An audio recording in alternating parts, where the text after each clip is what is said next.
Alrighty, guys, let's dive into it. It's 74 days until Christmas. Pretty cool. In New South Wales, we got Freedom Day. Yesterday was absolutely crazy at the stores. Been so good seeing so many people back into the gyms and everything like that. So, look, let's cover what you need to prepare for in Christmas. So this is going to be quite a quick one today. Just going to cover a couple of really important things that you guys need to be on top of. So, guys, first of all, the Christmas suspensions around, which happens. There's no real need within your business for you to have 20 to 30% retentions this year. Okay, so you want to make sure, guys, that you're preparing everything, right? That you have your training programs. Do not shut your gyms over Christmas and New Year's, especially for those people who are away, because they will just suspend. But you've also ran an online business, guys. So why don't you make sure that you've got your online programs still running so that you people can continue to train over that Christmas break and it doesn't absolutely smash your direct debits over that period. Okay. Now, last year we we're actually in the inner circle. I think we we're able to collect, I think it was about $320,000 from memory for our members in Boxing Day promotions. So, you can run like your upfront plays. Boxing Day is a really, really good day to do that because it aligns with what the other Boxing Day specials that people are running. And essentially, you give people a discount when they pay in full. Now, we call that the Godfather promotion. It works really, really well if you have a business over 30 members. If you have over 30 members, you'll be able to collect between $5,000 and $10,000 upfront on Boxing Day. Of course, guys, if you're a fitness business owner who has 150, 200, 300 members, you'll be one of those people who can generate between $30,000 and $60,000 off these promotions. So you want to prepare that. We actually start to prepare it 8 weeks out just because you don't want to be taking calls and things like that on Boxing Day when you're with your family. So you need to run some automated funnels through ACR and things like that as well. Now, guys, this is a basic business goal as well. We've got like 10 weeks now. So your goal, let's just say you have 50 members today. Your goal at a minimum should be to have 70 active members by the middle of December. Okay. Now we always recommend, guys, in inner circles a minimum growth of 2 members per week. Okay. So it's not asking for like massive amounts here. If you're just growing by 2 members a week over the next 10 weeks, that's another 20 members compared to what you have today. And that might speed up a little bit, especially if you're marketing or you're reopening your business. It will often be a little bit quicker.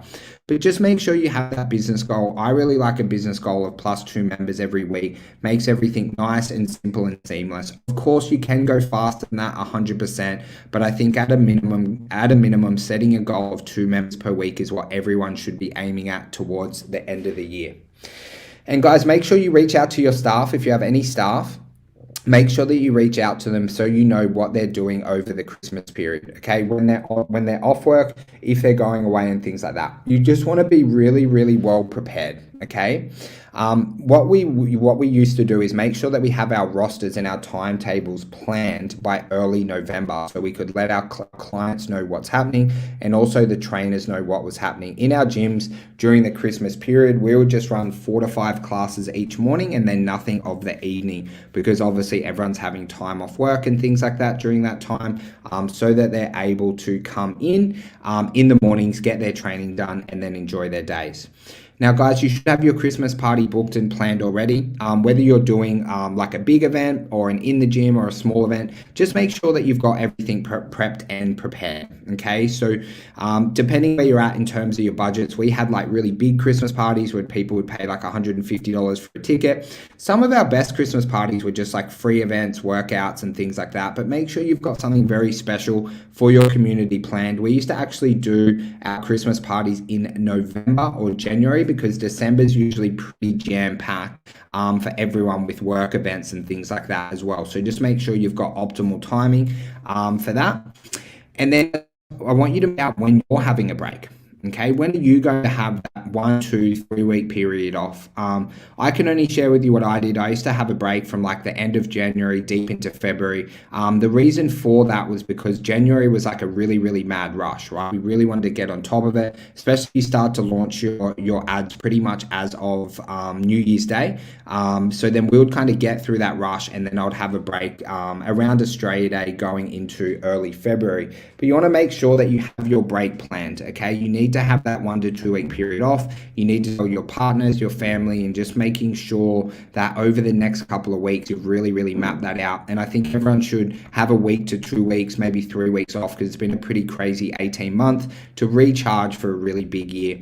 Now, of course, if you're having that amount of period off, you're going to have to make sure that your team are well trained, that you've got people who can still close sales, who can still generate you leads. Because what the aim is when you're away is for your business to actually still grow as if you're there. It's one of the tests that we do with a lot of people in the inner circle is get them to have a week away from their business and see what happens, because you learn so many beautiful and powerful things of who steps up, what the issues were, so you can come back and make your business better off the back of it. And you learn things that you don't usually learn if you are in the business yourself. And then guys, just the last one. So they say the average person puts on 2 to 3 kilos in December, right? They've got more parties, they've got more events. People usually drink more alcohol, right? We would always run a usage challenge in December. And what essentially a usage challenge is a challenge around getting people to train 3 to 5 days per week, to making sure that whilst they're going and enjoying themselves with food and alcohol, that they're able to increase the amount of calories that they're burning and energy expenditure, so they're not those people that do put on 2 to 3 kilos. We would also run seminars like in November, like teaching them how to, navigate the December period. And then this like training and usage challenge, we ran about 4 or 5 different types.